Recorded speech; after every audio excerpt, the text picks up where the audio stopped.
A gente até destacou na hora passada que São Paulo, o estado, né, já ultrapassou a marca de 100 mil casos. Está bem à frente disso já, inclusive, uma marca que foi atingida agora há pouco, no comecinho da tarde, quando a gente iniciou o Bora Brasil dessa terça-feira. E aí, muita gente não sabe como que o mosquito da dengue se reproduz, as adaptações que ele foi sofrendo ao longo dos tempos. Tem alguns mitos.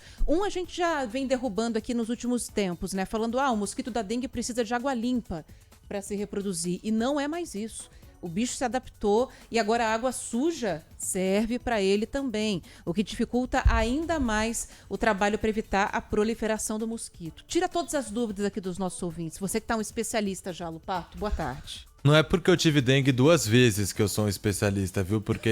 Mas é porque a gente conversa com quem entende do assunto. Boa tarde, Ana. Boa tarde a todos os ouvintes aqui do Bora Brasil. Você sabe que mais do que trazer o número aqui, né, de casos confirmados, de óbitos também, né? Porque agora, pela última atualização daquele sistema que é praticamente minuto a minuto do estado de São Paulo, nós temos 104.101 casos confirmados com 19 óbitos, ou seja, 2 novas mortes causadas pela dengue aqui no estado e uma delas na capital paulista, a segunda na cidade mais populosa do país. E aí hoje a gente conversou com a Regiane de Paula, que é coordenadora em saúde da Coordenadoria de Controle de Doenças da Secretaria Estadual de Saúde, e ela que também é epidemiologista, ou seja, consegue explicar um pouco mais da dengue além do que o estado está fazendo. E são muitas as dúvidas. É impressionante, né, Ana, se você parar para pensar que dengue tem todo ano. E todo ano, novas perguntas acabam surgindo. E foi por isso também que os ouvintes do Manhã Bandeirantes participaram. A gente conversou bastante com a Regiane de Paula e ela trouxe aqui algumas informações. Confirmou isso, de que hoje os estudos mostram que com a evolução do mosquito Aedes aegypti, não tem mais essa história de que é em água limpa, água suja. Em toda a água parada pode ter um criadouro do mosquito da dengue. Então, por isso, é muito importante que a gente consiga fazer uma limpeza periódica nas nossas casas. Por quê? Porque a partir do 8º dia de uma água parada, pode ter ali um criadouro de dengue. Ou seja, a orientação é que a limpeza seja feita uma vez por semana. E as autoridades estão batendo na tecla que se você tirar 10 minutinhos do seu dia para conseguir fazer a limpeza na sua casa, já dá certo. Por quê? Porque se você fizer toda semana, a cada 7 dias essa limpeza vai acontecer e, consequentemente, não vai chegar nesse ponto do 8º dia, onde um criadouro pode surgir por ali. Vamos falar... Então é isso, a água parada tem que ficar uma semana para ser o suficiente para ter um mosquitinho da dengue. Isso, segundo a Regiane de Paula, a partir do 8º dia já se encontra em água parada criadouro. Então não pode deixar chegar no 8º dia. Tem que fazer essa limpeza semanalmente, de 7 em 7 dias. Tem também muitos mitos em relação à dengue, porque como eu disse, né, como tem todo ano, é mais fácil também, né, da galera criar mito, criar algumas histórias sobre o mosquito. Algumas que até no passado eram verdade, mas hoje não são mais. Então eu vou passar aqui algumas informações importantes que a gente tirou dessa conversa com a epidemiologista Regiane de Paula. Boa. Primeiro, se hoje você começar a ter qualquer sintoma, dor no corpo, principalmente nas juntas, no fundo do olho, febre, pode até pensar que é um mal-estar, mas como a gente está passando por um momento crítico da dengue, vá a um médico. E por que isso? Porque alguns remédios que a gente às vezes toma, normal, né? Nem pensa muito, passa numa farmácia, compra, podem piorar demais o quadro de dengue. Então, por exemplo, anti-inflamatório. Anti-inflamatório pode causar um estrago se você tiver com dengue, com o mal-estar causado pela doença. São 2 os principais, além dos anti-inflamatórios, remédios que têm corticoide.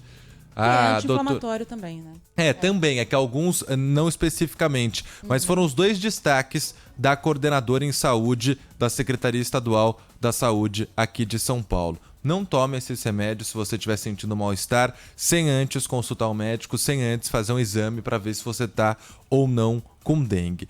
Tem também uma história da cor da roupa, sabia dessa? Não. Que cor de roupa pode ou não pode atrair o mosquito da dengue. Você sabia que tem mesmo isso? E qual que é a cor que afasta? Roupa clara. Roupa branca, as cores mais claras, elas podem repelir o mosquito. E as escuras, camiseta preta, que nem eu tô hoje aqui, ó, não deve usar. Danilo Gobato, vamos revisar o armário dele, que só tem roupa preta. E você acredita que diz que antigamente isso era uma certeza? Realmente, as roupas claras e as roupas escuras tinham essas duas tendências. Hoje, a doutora Regiane trouxe que ainda acontece, mas não é mais tão certeiro. Que se você tiver com uma roupa branca, não vai te picar de jeito nenhum. Não é mais tão certeiro, mas se você estiver num local, por exemplo, de mato, um local que pode ter uma água parada há bastante tempo e você não sabe, dá para usar esse artefato também para tentar se proteger da doença. Antes também, os estudos apontavam que o mosquito da dengue era um mosquito diurno. Ou seja, gostava do dia, à noite era difícil. Mas hoje, com a evolução do Aedes aegypti, não é mais verdade. Você pode ser picado por um mosquito da dengue durante o dia ou também durante a noite. A única forma de se proteger é proteger mesmo, usando repelente. Mas não é qualquer repelente. Quando você estiver na farmácia, no mercado, para comprar um repelente se proteger da dengue, olha o rótulo, leia o rótulo e garanta que tem nesse repelente que você vai comprar a icaridina. É um composto que só alguns, não são todos os repelentes que tem, e a icaridina é o que comprovadamente protege contra o Aedes aegypti. Detalhe, você também precisa confirmar que sabe aquele aparelhinho de tomada que a gente coloca na tomada do quarto, na tomada da sala quando tá com muito pernilongo? Então, também alguns têm a tal da icaridina, outros não. E mais importante que eu não sabia, gestantes, Ana Paula Rodrigues, não podem usar qualquer repelente. Não podem. A doutora Regiane trouxe aqui essa informação. Quem estiver grávida precisa passar por um obstetra. Vá no seu médico e converse com ele para ver qual repelente você pode usar, porque não são todos. Remédio para dengue não existe e nem está em desenvolvimento, viu? Não estou nem olhando para um possível remédio da dengue, porque é muito difícil de criar. O foco nesse momento, inclusive pelo governo do estado de São Paulo, o Instituto Butantan, está desenvolvendo uma vacina. O pedido deve ser feito para aprovação da Anvisa em setembro desse ano. E aí começa uma produção em massa para que em 2025 tenhamos uma vacinação de um imunizante 100% brasileiro em relação à dengue. Mas remédio não está no horizonte das autoridades. Aí o ouvinte deve estar pensando assim, mas se eu passo mal, como é que eu vou pro hospital? Tô sozinho, tô lá caindo de febre, não posso tomar nada? Pode, é só não tomar nada que tem anti-inflamatório. Então, toma um remédio para um Tilenol, por exemplo. Que a Tilenol é marca, né? Eu não lembro agora qual que é o composto principal dele. Mas toma um remédio sintomático só pra febre, por exemplo. Que aí, baixando um pouco a febre, você tem uma condição de se dirigir com um pouco mais de tranquilidade para o hospital. Hidratação é muito importante. Toma isotônico. Tem gente que não consegue tomar muita água. O isotônico ajuda nessas horas, porque ele dá uma segurada na hidratação. E fruta com água, melão, melancia, por exemplo. Porque tem gente que fica meio enjoadinha para comer, né? Aliás, quem consegue comer bem com baita mal-estar, né? Pois é. E a gente acompanha também um fenômeno, esse ano em específico, porque o ciclo da dengue, né? A cada 3 ou 4 anos, a gente tem 12 meses piores. Isso acontece já há bastante tempo aqui no Brasil. Então, todo ano a gente tem casos confirmados de dengue, mas tem um ciclo de anos mais críticos. Só que dessa vez está antecipado. Não era para estar acontecendo em janeiro, fevereiro. As autoridades estavam prevendo isso, já estavam se preparando, mas para o final de março, começo de abril. A doutora Regiane de Paula, epidemiologista, coordenadora em saúde da Coordenadoria de Controle de Doenças da Secretaria Estadual da Saúde de São Paulo, falou com a gente sobre isso e dizendo que, de fato, é difícil de prever o momento e que nós não estamos no pico ainda. O que está nos preocupando, por isso que o trabalho de 2023 foi muito importante, porque a gente teve uma antecipação dessa curva. Então, o que a gente esperava que fosse acontecer para março, começo de abril, já está acontecendo agora, né? Então, por isso que estamos todos trabalhando aqui na Secretaria de Estado de Saúde, com as outras coordenadorias, inclusive, da atenção primária, coordenadoria de regionais de saúde, para que a gente possa ter uma resposta caso esse cenário ainda tenha um aumento importante de casos e a gente precise acolher a toda a população do Estado de São Paulo. Você já ouviu aquela história também, Ana Paula Rodrigues, de que o mosquito da dengue voa baixo? Já. Mas sei que ele começou a voar alto agora. Mentira, exatamente. Também com uma evolução, né? Uma mutação mesmo desse quadro viral que é causado pelo Aedes aegypti. O mosquito da dengue, segundo a doutora Regiane de Paula, não conhece fronteira. Ele tem como uma característica verídica um voo mais curto. Ele é mais curto do que de outros tipos. Mas ele pode chegar até o 15º andar, ele pega carona em elevador, ele entra em tudo quanto é canto, não tem fronteira. E também não tem essa história de que gosta mais de um tipo de sangue do que do outro. Não tem preferência o Aedes aegypti, qualquer um tá ali nessa possibilidade, né, suscetível a uma picada do pernilongo, que é o pernilongo da dengue, o mosquito da dengue.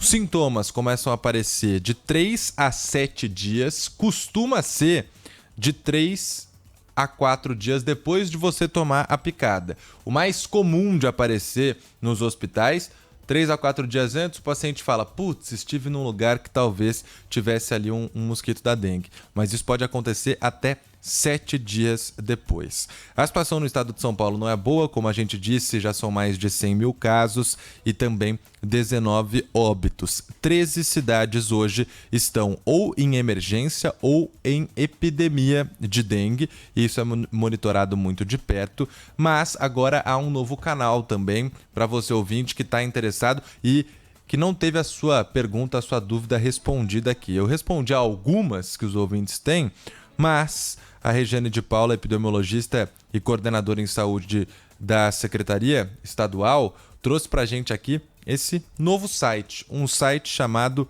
Dengue Sem Dúvidas. Se você colocar lá no Google Dengue Sem Dúvidas, sem o número 100, você vai conseguir ter ali disponível de forma fácil, sem perguntas, com 100 respostas sobre a doença. Vamos ouvir o que disse a doutora. Vamos lá.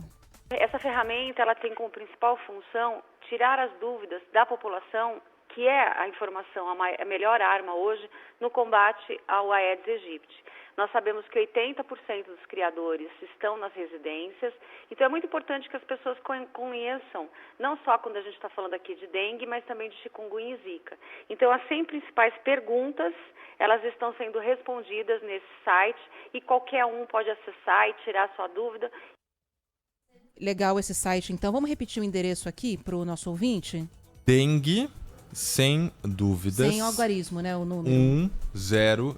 Dengue 100. Dúvidas.sp.gov.br. Esse é o site onde você pode ali entrar e pegar todas as respostas que você precisa ou que você espera sobre a dengue, porque é um momento crítico, é um momento que todo mundo deve se proteger. E tentar, a gente precisa disso, né, Ana? Tentar evitar que lá no fim de março, no começo de abril, a gente tenha o auge, o pico dos casos de dengue, para que a gente não chegue nem perto do que chegamos no sistema de saúde durante a pandemia, por exemplo, né? E as autoridades públicas e os especialistas estão monitorando de perto isso no Brasil, no estado, na cidade, tudo quanto é canto tem dengue. Agora até no Peru, você viu? O Peru também, né? Tá em alerta, tá em emergência já, né, em saúde por causa da dengue.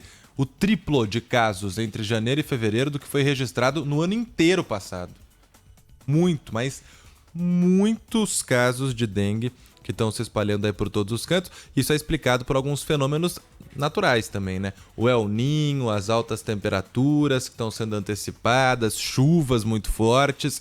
Isso acaba fazendo com que o mosquito da dengue Aedes aegypti ganhe força. É isso aí, então a gente tem que fazer a nossa parte e tentar combatê-lo também. Exato. Valeu, viu, Lupato? Um abraço. Obrigada. Agora 2h23.